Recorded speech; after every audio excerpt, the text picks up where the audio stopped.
So yeah, sound. Welcome to our number 8. So today we've got Joe. I'm not going to babble on. We're going to straight into it. Joe's been around for as long as I've been around, if not longer. We crossed paths about 15, 16, I don't know. Joe will tell you when we did. So same treatment centres, same rooms of recovery, and we meet again. Still alive to tell the tale. Still alive, touch wood, if that's wood. So yeah, Joe, over to you. Share a little bit about who you are, what kind of led you through treatment, what happened before you even got to treatment, you know, your rock bottom and you know, your treatment journey, and why you choose to stay in recovery. Okay. Yeah, over to you. Right. Difficult, isn't it, to condense like your experience of addiction and recovery in such a short time frame. I don't think there's any time frame actually that would give you the ability to compel the truth about then and now, innit? And I started using substances at a young age.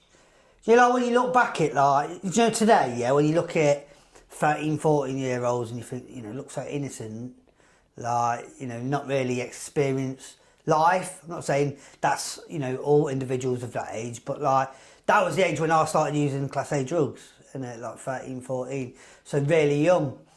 You know, you previously mentioned sort of my first exposure of treatment, the same treatment centre that you sort of refer to,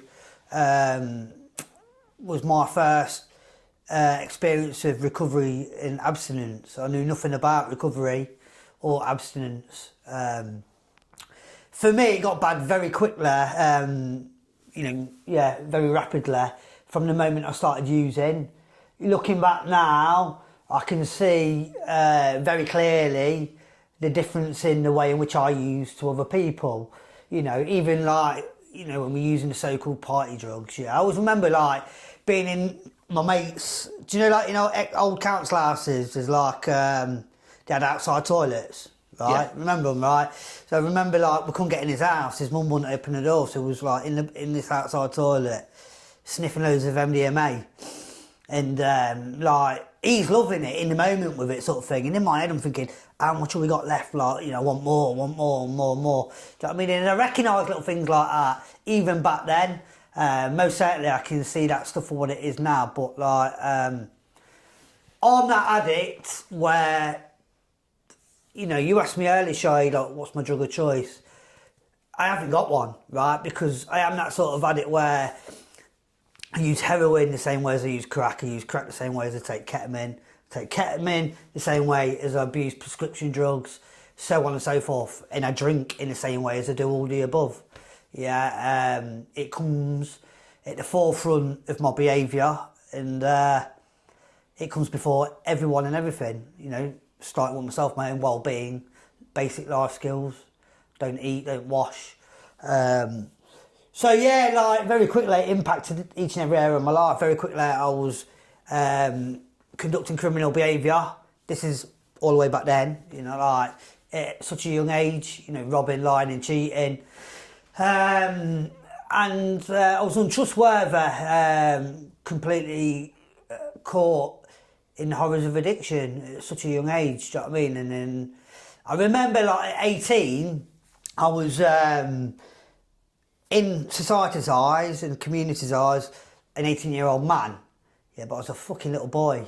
Yeah, I was a little boy that just wanted to be looked after. I wanted to die, yeah, but I didn't at the same time, like, you know, but I didn't know any other way. I knew nothing about recovery, which is what I previously mentioned, innit? And I always remember sort of I was street homeless. I had nowhere to go, nowhere to be, wandering the streets, you know, terrified, wanting some sort of escape. I always remember that I wanted to try and commit suicide, so I'd be taken into hospital, just so I'd be taken care of by someone. Do you know what I mean?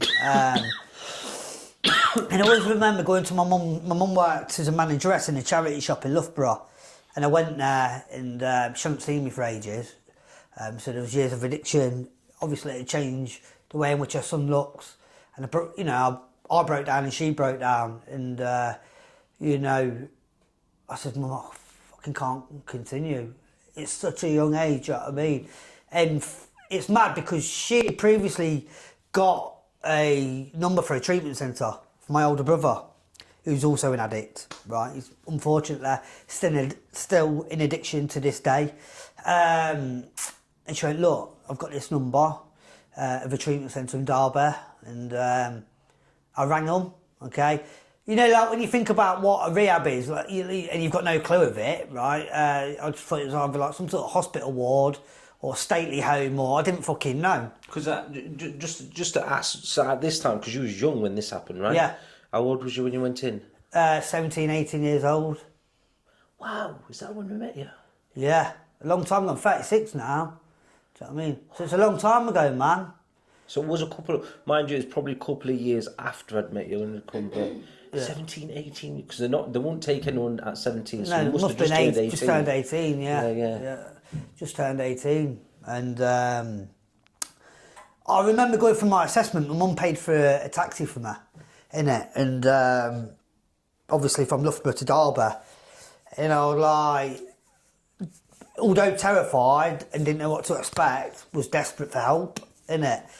And then when I pulled up outside this house, you know, this treatment centre on London Road in Derby, I was like, this wasn't what I was expecting, innit? It's just like a normal house, innit? Like, bit of a run-down house as well, do you know what I mean? And like, knocked on the door anyway. At the time. At the time, it's a long time ago, innit? What I'm getting at is it just wasn't what I was expecting, innit? And I knocked on the door, and it was Kev that answered the phone. It was Kev that answered the door. And I was like, yeah, I'm Joe, like, this scared little boy. And he's like, come here, give me an hug. This big bloke. And I was like, what am I walking into, man? And it was like in the middle of summer, yeah? So I went in, and like all the lads were out in the garden with the tops off. A few of them aren't around anymore, you know. Unfortunately, they've died as a result of this illness, innit? And like, all these blokes with tattoos and that all that. I'm like, yeah, come here, mate, what's your name? And I was like, oh, my bum over twitching, yeah. Right, because I can keep talking and talking. It's like been such a prolonged road of recovery, relapse, addiction. Do you know what I mean? Like, No, let's talk about it without skipping over it. What was treatment like at 18? Do you know what? I'm blessed because, like, I think, like, because I was so desperate, I put my all into it. Like, you know, I was terrified, but at the same time, I submerged myself into it. Like, and I knew nothing about NA, which is where I maintain my recovery today, right? But there was mention in these meetings and stuff, right? And the first ever meeting I went to was in Birmingham. So we all piled in this van, and they're like, right, the lads on the way was explaining to me what it was going to be like. And I was like, oh my God, where the fucking hell are we going in? And we got off, and they same again, and like, giving me hugs and stuff. And this room, this meeting in Brum was packed, it was massive. Like, a lot of recovery in that room, do you know what I mean? A lot of fellowship, and I shared. It was, and this is where I was at, you know. That's how quickly I started to pick things up. On my first day, I was told, try and share the meeting, so that's what I did, and I continued to do that. But although I was blessed to be exposed to recovery at such a young age, there was a lot of reservation in it, and you know, that's what eventually led me back out the door. Yeah, so it's like I put my all into it, and then I stayed around for, I think it was a couple of years, like, and then so at 21, this guy that's completely new to recovery, a couple of years clean, life changed massively as a result of recovery. I remember like going to do my service at the convent meeting on a Sunday in the middle of summer, and like all the youngsters were out partying and stuff, innit? And I was like, fucking hell, man, I'm missing out here, man. I'm missing out here. And then, yeah, you know, that sort of reservation deepened and grew and grew and grew until the time come where I chose to use, innit? And it's like, that's what happened, do you know what I mean? And then it's like, you know, fast forward in the tape, I always remember, because a lot of what I know now, the way that I speak, the way that I act, the way that I've learned to implement my recovery because I have to today, all started from what I learned from those guys at that treatment centre. And I see that in you. I see how the language of recovery, I see the mindset, I see the concepts of recovery kind of, you grew up around recovery. Yeah. You know, you went off to do research, and I remember that time when that actually happened, the first time you went off, and when people were asking about you. And, you know, obviously, it was what it was. I went to do research, it was what it was. But, you know, that's been our journey, right? Recovery and relapse. And it has. And, you know, like how like, we got told about by the staff in the treatment centre and the wider circles, like NA members in the community would say, you know, this is a progressive illness, man. Yeah. Like, you know, all these people with so much experience and know a little bit more about recovery than I did, were fucking right. Do you know what I mean? It wasn't wrong. And it's like, I did start where I left it. Do you know what I mean? And not just that, it got worse. And you mentioned rock bottom previously. Like, at such a young age, street homeless, at the bottom of the barrel, I thought that was my rock bottom. It wasn't, man. Do you know what I mean? You know, my rock bottom was what happened for me a couple of years ago when I finally got clean again. Do you know what I mean? Let's talk about that. What happened for those that are watching? Yeah. So you've come back to the rooms. Yeah. You've come back to the fellowship. You've come back to recovery. Yeah. So. And you was hit with something going. Yeah. So I learned a lot about recovery at such a young age, right? And then I went out, right. I didn't even dip my toe into the water. I fucking jumped into the ocean, right? Drowned, got clean again in the community. In fact, I went back into that treatment centre, right? Again, submerged myself into it, but again, wasn't entirely ready. You know, I always remember, and I need to share this, like, the manager is not with us anymore, right? But he was a serial relapser, innit? And I always remember him saying, like, he kept relapsing until the light bulb come on, like, and he understood what all these people were saying to him. And it's like some of us are fortunate and lucky enough to live long enough to reach that point, and then the miracle starts to happen, right? And thank God it did for me, because I relapsed, got clean again, because I didn't know what it truly meant to live in a manner that requires complete change and a complete reflection of the principles that I live by today, the things that change my thinking and my behaviour, innit? You know, sometimes when we're talking, right, and I have to acknowledge this, when we're talking and we're speaking this kind of language, you know, and sometimes people may raise an eyebrow, it's all we known.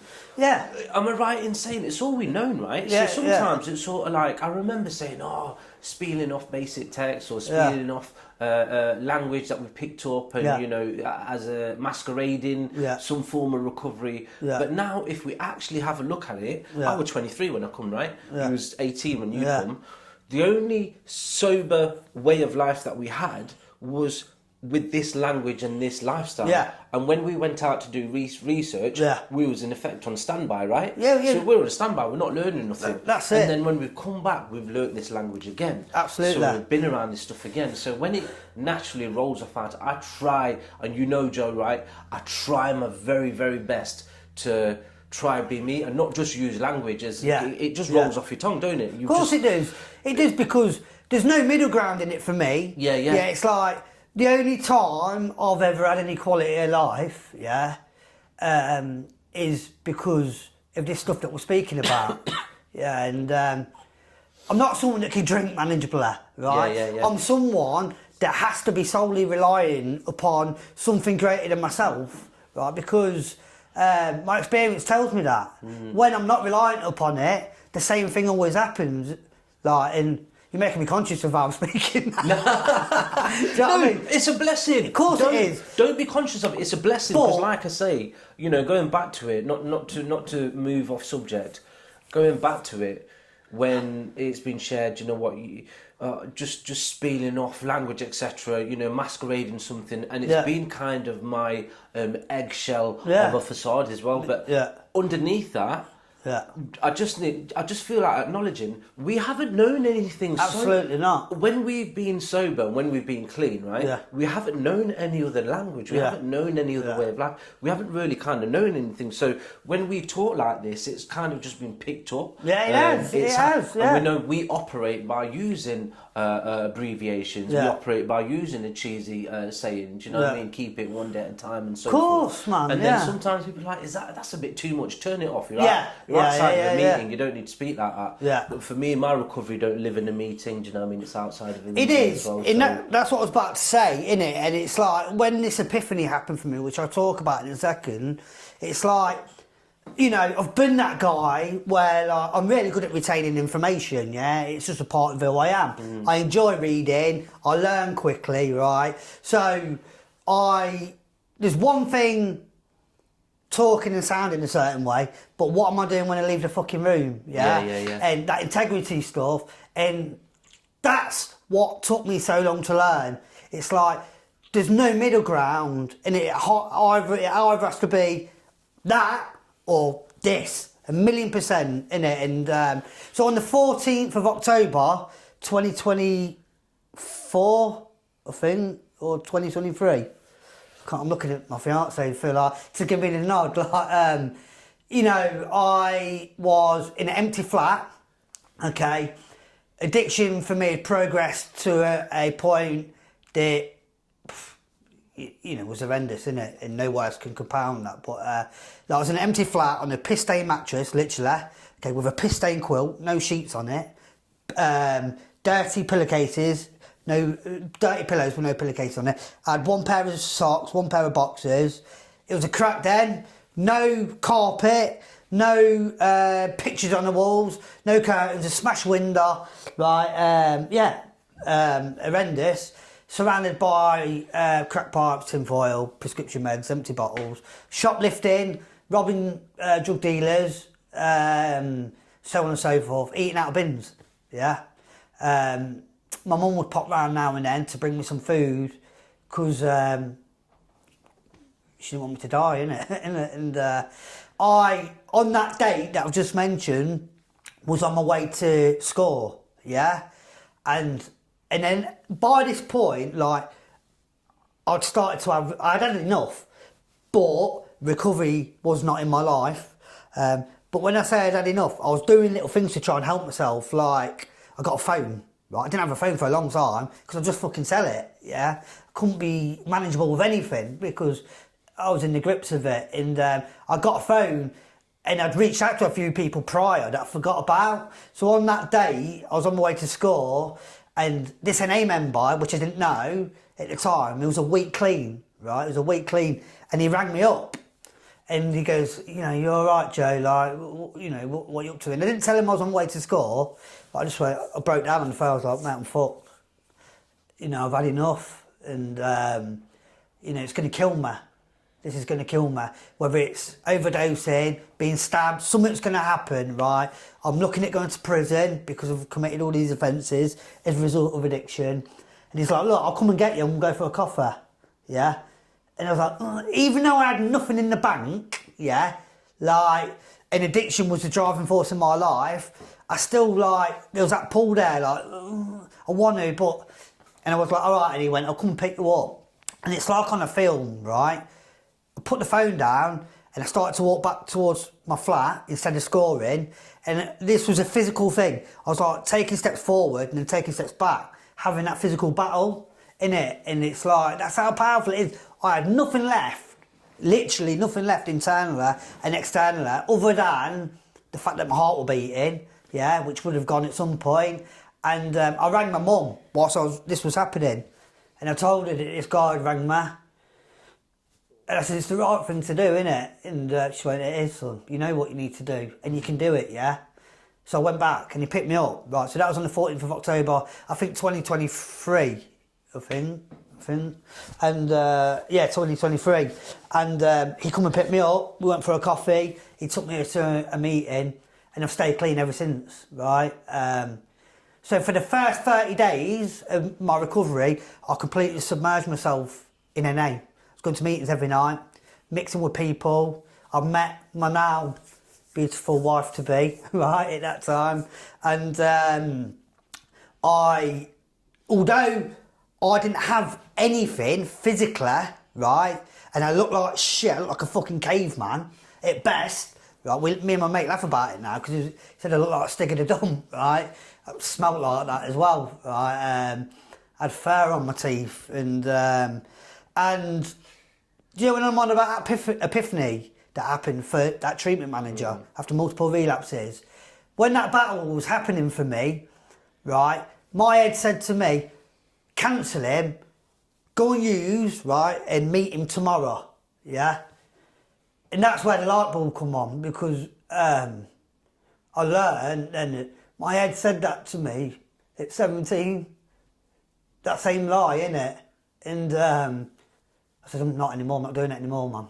I've had enough. And although I had nothing, the weight of the world lifted off my shoulders, and it's continued to do so ever since, innit? Amazing. Yeah. Just thank you for sharing that. I know it couldn't have been easy for you. Just moving forward, Joe. So just want to talk about you went to prison in recovery. What happened there? Well, this is what I was about to share. So, at 30 days clean, I'd done what was needed to be done. You know, I got a sponsor. Do you know what I mean? I was submerged in literature, NA every night. I was going to groups at a community-based treatment centre in town to fill my days up. And I'd committed a few offences in my addiction, quite serious offences. I was on bail for a long time. And these offences was looking at, I was going to go to prison for quite a while, like years, and at 30 days clean, I went to Leicester Crown Court, and although I was 30 days clean, the judge recognised that I'd been trying, and for that fact, he took a lot of my sentence, like a reduced sentence, but he said, look, because of the nature of your offences, I have to send you to prison, mate. I have to do it. I mean, I can't not.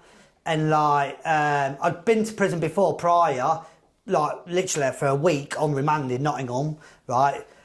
So you gave me 10 months to do 5. And yeah, man, that was fucking hard. It was hard. Yeah. It was fucking hard. I can imagine. Well, we know because we shared them phone calls, right? Yeah, And you know, I know the Leicester community wrapped around you. You know, people going to visit you, and messages were being passed, so forth. And what a beautiful experience just to know that you had that out there. And I know you shared. What was drug use like in prison? So we all know, we all hear, don't we, that there's drugs in prison. And I knew that, I was going into it knowing that, but not to the extent that there was. So from the court, I got took to Walford Road Prison, so Leicester Prison, which is where I was for a week, right? So I spent my first night, I was fucking terrified, yeah? Because it's like, I'm this recovering addict, or trying to be a recovering addict, right? But where do I draw the line? I'm not going to let someone take the piss out of me, but then that's not a reflection of the principles, and, you know what I mean? Yeah. So it's like, right, you know, what do I do here, innit? And anyway, so they come and get me after spending a cell on my own for a night, and they go, we're going to take you to this cell, right? This guy won't have anyone, so we're hoping he's going to have you. Yeah, I'm thinking, right, sound. Anyway, so I go in there, just chilling on his bed, smoking weed. Long story cut short, I was in prison for 5 months. I didn't have a cell on my own. Each and every person I shared a cell with, right, took drugs in front of me. I done my best, and it served me well to still in there live as a reflection of a change in behaviour and thinking. As a recovering addict, I prayed every day. I wrote my step 1, 2 and 3 in prison. My fiance, an NA member, recovering addict, was massively supportive to me. My sponsor, my mum, until I come out the other side. I come out, I done my sentence, and I come out. There was no meetings in there, other than towards the end of my sentence, there was I was going to an AA meeting every 2 weeks because I was desperate. Of course, yeah. I had a little in my pad, and all I could see was like a little bit of sky and a few leaves and that. And every day, that was my point of connection to something other than myself, So that's where I would, concentrate on. So I come out, and then I've just continued to submerge myself in recovery.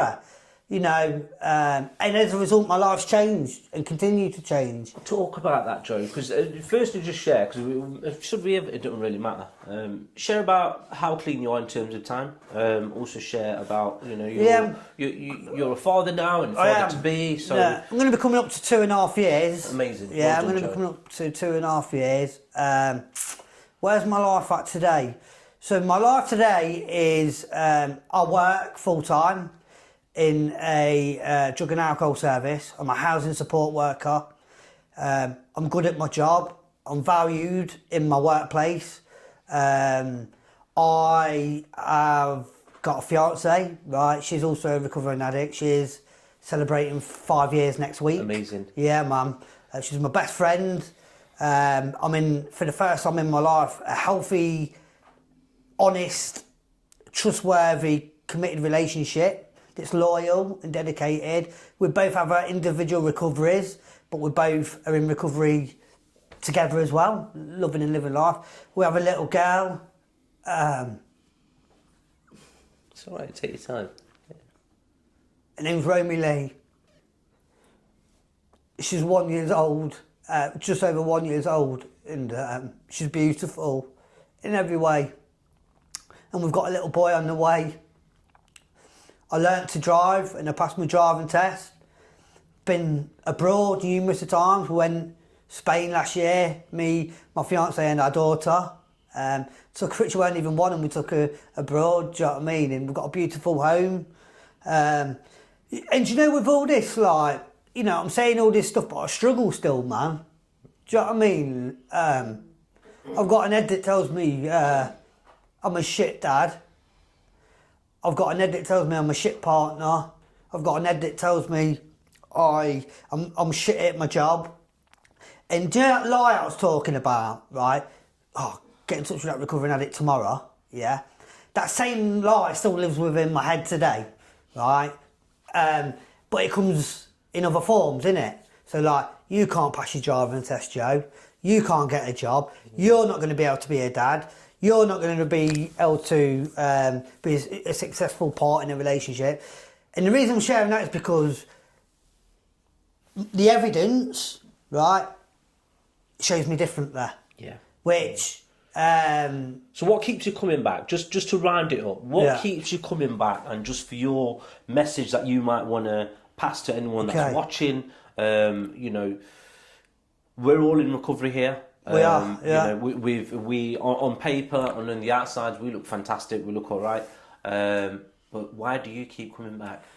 I keep coming back because I've told you about where I was, right? Like, I'm someone where I'm either in recovery, abstinent, right, and have what I've got, right, or my experience tells me if I don't, okay, and it terrifies me, I'll be back on that piss-day mattress, right? And it's took me many years to learn that it's either this or that. You have to take it seriously, innit? And it's like, I'm grateful for who I am as a person, sometimes, not all the time, right? And, you know what I mean, like, my life is fucking beyond recognition, and I'm under no illusion that the only reason that I am where I am and the only reason why I've got what I've got is because of recovery, nothing else. And it, you know, doesn't matter how much money I've got, because it's something else that I've learned. It don't matter how long I've been clean, how much money I've got, where I work, what country I'm in, this illness is always there, right? And I either tap into a solution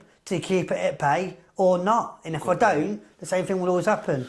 Good man, thank you, Joe. Joe, absolute legend. Thank you so much for sharing your journey, your experience, your strength and hope. I'm getting married next year as well. I can't wait. Married, yeah. I'm getting married next year. Can't wait to marry my best friend. Amazing, absolutely amazing. And this is why we do this stuff. Absolutely amazing. I knew I was going to have some good. Your story that you was going to share was going to be fantastic. So again, like we always share, reach out to your local services, check out stuff online, loads of stuff on mutual aid. You know, ask for help. There's always someone in recovery. If you don't know someone, there's someone that knows someone. And you know, we're very fortunate in the day and age that we live in. We've got smartphones. You know, we can find help. It's really easily accessible. Wherever you are in the world, just ask, and you too can enjoy some of this. So Yeah, man, Joe, I appreciate you. I really, really do. Thank you so much for sharing your journey. My pleasure. Thank you for giving me the opportunity.